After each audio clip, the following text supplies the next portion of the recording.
What's going on, guys? Welcome to Fuze Unbothered, brought to you by our friend and personal. My name is ABA Kinsey, and as always... Hi, everyone. My name is Madichi. Hello, beautiful people. Gabby in the building. Gabby, how you doing? Doing good. How about you, Chido? I'm great. Okay, guys, there's a whole lot we have to talk about today. As always, first off, we'll be talking about the adverse effect of trolling people that are ready to drag you to court. We have a case study. This case study is a special man of God. All right. I'm sure you want to find out what this is about. Stay with us. After this break, we will download this gist for you because it's hot.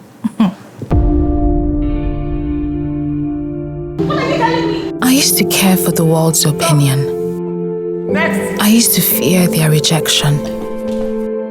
I used to beg for validation. And I used to wait to be seen. But the fire that burned in me was hotter. And the passion that lived in me had a voice of its own. So I stopped waiting and started to act. I stopped fearing and started to live. And when they thought I'd fail, I stepped into my power. Because my time is now. Amstel Malta, be your best. Fuze Unbothered. Welcome back. Now, it is almost impossible for you as a public figure not to have experienced some level of defamation of character and also like trolling and, misunderstanding, misinterpretation and whatnot. I mean, call it whatever you want. But this time around, a lot of people have been coming out with backlashes showing that, if you give me bass, I give you both. But it's different for some other kind of public figures that are probably like spiritual leaders that cannot give you violence for violence. You understand? They can probably just get to respond in a legal way or respond in a more peaceful way and debunk whatever misconception or misunderstanding that the public is having about what they said or what they did. And of recent, we saw a post where pastor of Salvation Ministry in Port Harcourt, I believe. Yes. That's Pastor David Ibeyome, came out to say that I would arrest you and your parents if you misinterpret just a part or one line of my preaching or message. And he went further to say that a lot of times people do not listen to the full message that he's passing across and just pick out maybe a part, a sentence and interpret it in a different context and, kind of misrepresent what he's saying. And this man says, I'm going to get a lawyer.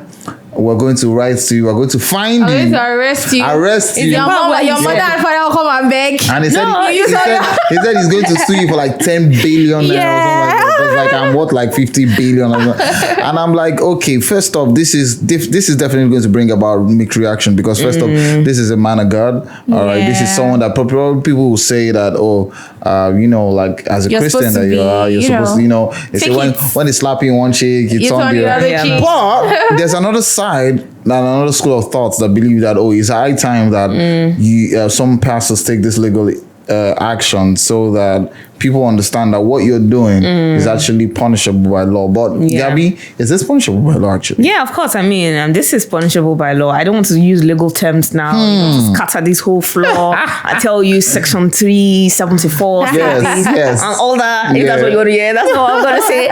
But here's what I'm going to say. It actually makes a whole lot of sense because this is not about spiritual leaders alone. This is about public figures generally. There's tendencies for people to, intentionally, a lot of times. Have you seen blogs? Right? They want to get traffic to their sites. So what they do is they create the most controversial version of what it is that you said just to draw traffic. And then they put your name there and say you said it. And then when you come to the original comment or the original statement, you're like, I don't understand. It's not even that How is it the same thing? How did you, interpret it? While people have the right to freedom of speech, they have that right within the confines of the law. So you cannot say, I have rights to freedom of speech. I can say whatever I want to say. Nobody can come for me. And then you now use that as, an opportunity to start defaming people. I like the fact that he's actually making it clear to people, even to the people that are on the other side of, being defamed. He's saying, I just want you guys to know that you have the right to actually, drag anybody that comes for you in this kind of way and take them to court. Legally, you'll be standing on the right ground if you're actually, prosecuting these people because what they're doing is actually wrong. So what are you saying? What Pastor Ibeyome is saying? Is it good to go, or if you tamper justice? I like how you're pushing it to me, but the fact that he said their parents too, though, come and arrest their parents, I don't know. But for me, I think what he's basically just saying is stand your feet on the ground. Just because you're a spiritual leader does not mean that people can, talk to you anyhow, or talk about you anyhow, or say whatever they want to say about you. So you can take action if you're uncomfortable as well. Gabi is being very diplomatic with the responses. But Marichi. Okay, like you guys have said, it cuts across all sectors, not just the religious sectors. We've seen it happen, like you said, in the political sector, we've seen it in entertainment. I mean, we know that bloggers want to sell their market, in quotes. They want to make money. But at the same time, a lot of times we don't understand the effect it has on people's character. It's deformation of character, basically. Coining things in a manner that most times, actually that's why we're reading about it on a certain blog, we're like, and by the time we read the story, we're like, it wasn't even that deep. Yeah, it wasn't really that deep. So if you know David Ibeyome, Pastor David Ibeyome, he's been very vocal. He's been someone who's known to be very vocal. Like, he says it the way it is, regardless. But this is the very first time I'm seeing him in the news about something like this, meaning that it has gotten up to here. I mean, for him to come out, maybe he has heard things that like he just can't take. And we've seen it happen to a lot of pastors where they just keep mute.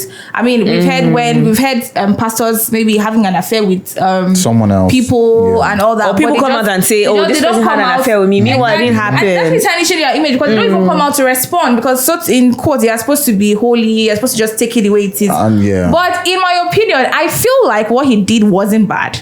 I mean, he's a human being. Because he's just putting out there. He has not even done it. Yeah. He has probably noticed one or two things. People have been maybe giving him, like, this is what somebody said and this is what said. And it's like, if you're going to listen to whatever I say, if you're going to listen to me preach, then you should listen attentively. Don't be on your laptop. Don't be on your phone. Then you now hear something and quickly type on social media and all that. But I don't want to say it's an empty threat, but I mean, that's too far. You never know. Yeah, you never know. Because he went far to say your parents will beg and they will arrest them too.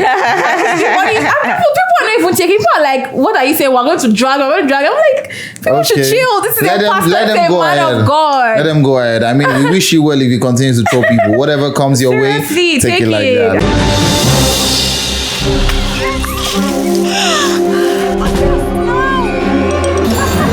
Multina, share happiness.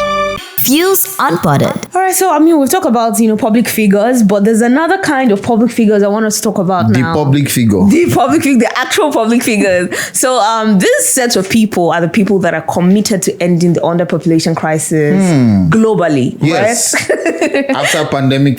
Mortality rates. Yeah, so they've taken it upon themselves to single-handedly, solve the underpopulation crisis. I'm talking about the likes of Elon Musk, and Nick Cannon. Nick Cannon does. I think we should put it out there. Who Elon Musk is, like, who doesn't know Elon Musk? The richest man. Like, just put it out there. Thank you. So, please.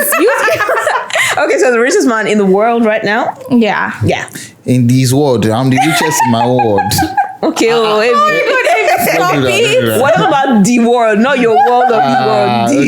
The world. It's okay. All right, so Elon Musk being, the richest man in the world, alongside Nick Cannon, who both of them are expecting their 9th children from different women, basically. Yes, they're both expecting their 9 children from different women. So then Cannon just had his 8th. Yes, he's expecting his 9th child.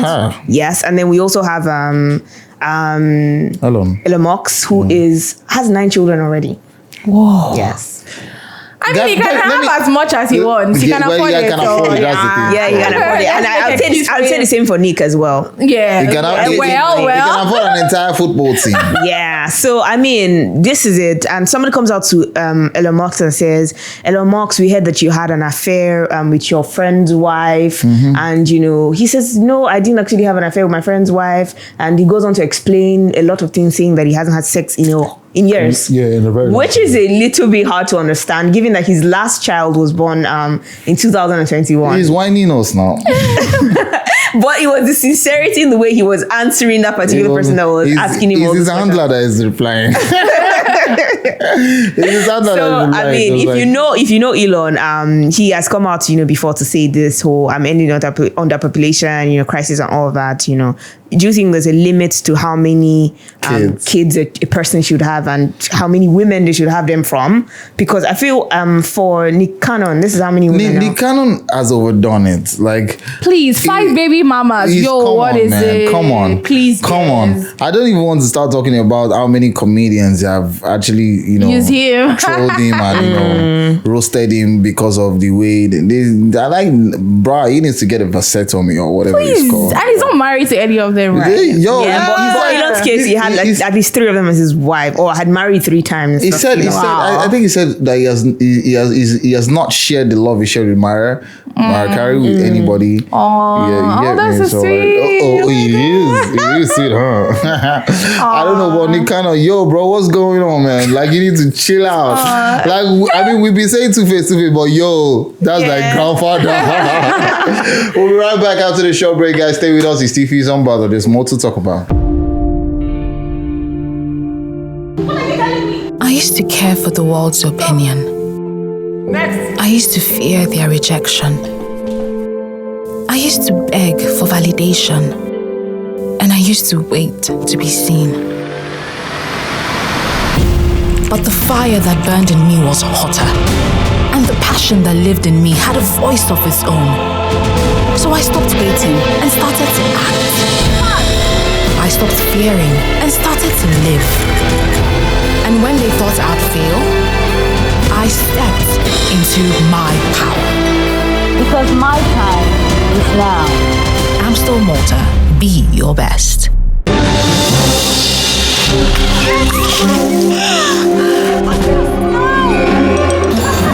Maltina, share happiness. Fuze Unbothered. So a lot of things have been happening in the country in recent times. I mean, we know that currently there's been preparations for the upcoming elections in 2023, right? But we can't also try to forget the fact that something very crucial, I mean, as regards to students, I mean, students have been at home for 5 months. Students from Federal University have been at home for 5 months now due to the ASU strike. And even though President Muhammadu Buhari has ordered that, okay, like the Minister of Education, Adamu should call off the strike, there's been resistance because they have not gotten like the actual... They've not gotten what they want actually, right? They've not gotten their demand. So we just want to talk about our I don't even know what to say. We're tired of saying sorry, take it easy on the students and all that. But we just want to give our 2 cents on what you think you can do. I mean, to kill time. I'm not going to come out to force anything on anybody. If you don't want to do anything, it's fine. You can. I mean, it shouldn't. Yeah, if you don't want to do, because we've seen parents say, "Oh, you're just lazing about, just sitting down." It's the pressure shouldn't be there. The pressure shouldn't be there. So what we would just advise, we're just going to give our 2 cents of what you can do. So for me, I would say, get a job. Get a job. If you can't get a job, volunteer. I mean, there are so many. I mean, you are studying something. I don't know if you're studying what you want to actually become in future, but if you see something you like, just volunteer. Even if you're not getting paid, at least you're being enlightened, you're getting the experience and all that. Attend social events, and attend seminars, attend anything basically that will give you knowledge. Yeah. I'll just say, I can acknowledge how hard and terrible it must feel right now, especially that the waiting is one that you don't know when it's going to end. Exactly. There's no time to it. So I'll just say, be in a company of friends, people that are like-minded, people that you love and respect. Cover yourself with them, just surround yourself with friends. Don't be alone, don't isolate yourself. It's not the end of the world, you know what I mean? So that's basically what I would say. I would also like to chip in the fact that as much as everybody will say learn a skill, make sure that whatever skill you're trying to acquire or learn is something that has a long-term goal. You get me? Don't just learn something for just a moment. All right. Yes, I know they say no knowledge gotten is wasted. But then again, whatever skill you're trying to acquire, I mean, they call it hand job and all that kind of stuff. Make sure that there's a long-term goal for everything you're doing. And if it is going to be your waiting period, I also like to talk to the parents and the siblings that have, someone who is involved in the strike, a student. Please kindly understand understand that their mental health at this, there's increased anxiety because anytime the ASU news pops up, they don't know what they're expecting. Yeah, that's totally relate. Tell myself at home. Do you understand? So there's anxiety. Yeah. You need to also understand that you need to relate with them carefully at this period. Reduce the pressure on them as much as you want to yell sometimes about them being lazy around. Reduce the pressure. Communicate with them properly. Communication is to be understood and also to understand. There's a word, right? Word. Yes. Think about it. But that's the much we can take today. And so every student that is experiencing ASU strike, honestly, we wish you the best, but we also want you guys to make good use of this time. Make it's TikTok crazy out there. videos. Totally Make TikTok videos, all right? Have fun, Don't all be right? serious But as also, well. don't take life too seriously. There's so much bad news out there, all right? But I mean, see what you put in your mind, all right, guys? From all of us here in the studio, guys, this is the much we can take. My name is AB Akins. You can link up with me at AB_Akins, and do not forget to subscribe to our YouTube channel, The Fuze on YouTube. All right, guys. Gabby in the building. You can follow me on Instagram at Gabby.Gabby. Follow me on all social media platforms at _Medici. Until next time, stay fused. Holla is going. Upfront and personal, world-class business, world-class consultants.